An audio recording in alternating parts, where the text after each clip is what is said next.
Ces femmes ne savaient pas que l'homme qu'elles venaient d'épouser n'était pas humain.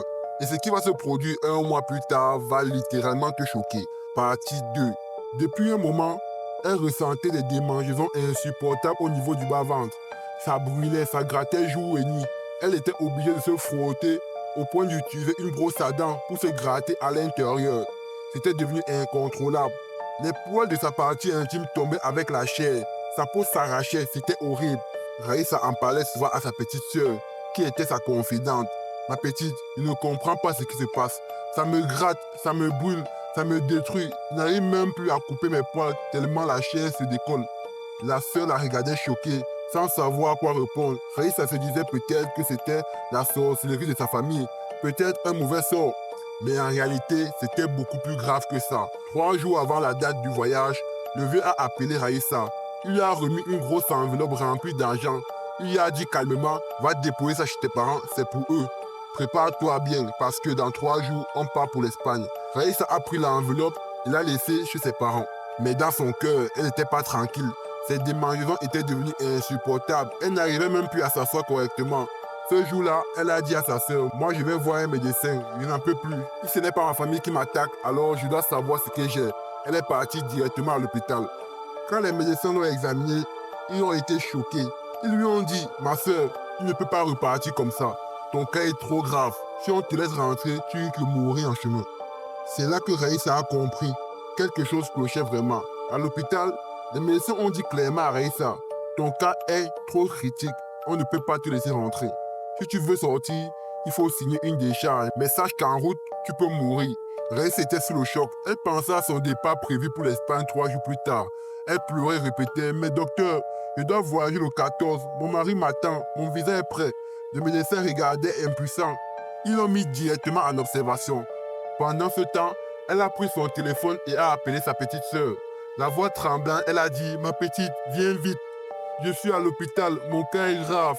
La petite sœur a couru. Quand elle est arrivée et qu'elle a vu Raïssa branchée, souffrant et qu'elle a compris que ce n'était pas qu'une simple infection, c'était quelque chose de beaucoup plus sombre. À l'hôpital, l'état de Raïssa empirait. Elle transpirait, elle se tordait de douleur entre 2 respirations.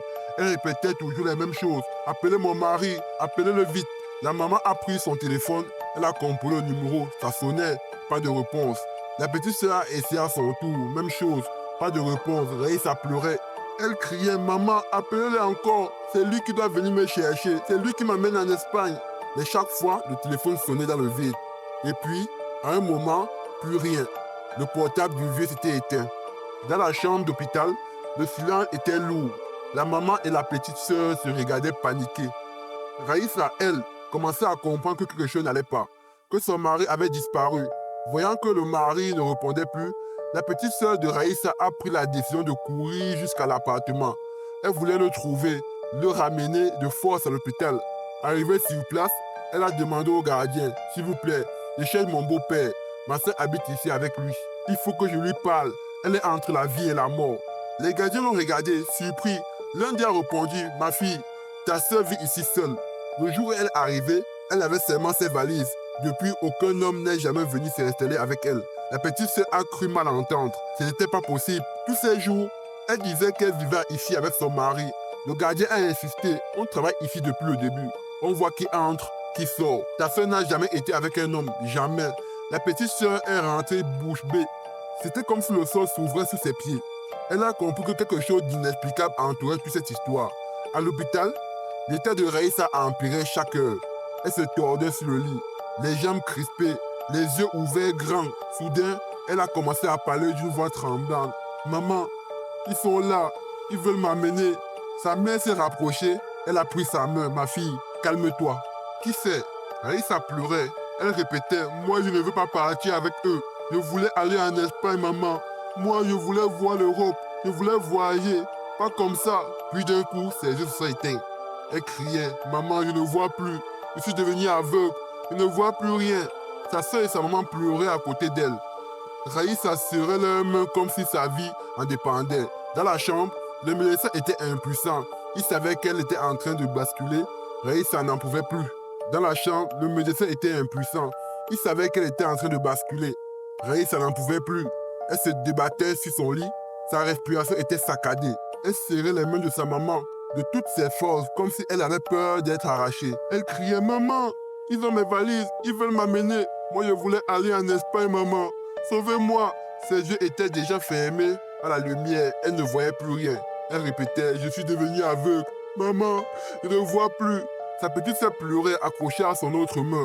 La maman en larmes lui disait « Ma fille, tiens bon, Jésus est là, tiens bon. » Mais quelques instants plus tard, Raïssa a poussé un dernier cri, a serré les mains de sa mère très fort, puis son corps s'est relâché.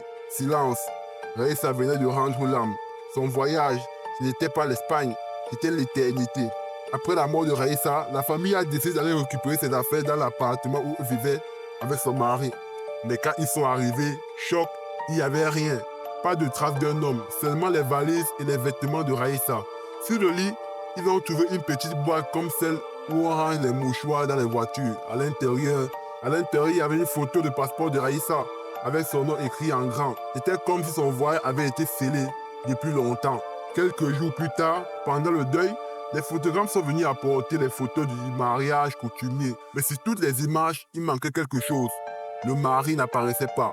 Sur certaines photos, on voyait Raïssa sourire, tendre la main, mais elle tenait le vide. Sur d'autres, elle faisait des bisous, mais c'était dans l'air, comme si elle avait célébré seule. Même les vidéastes ont dit qu'ils ne comprenaient pas.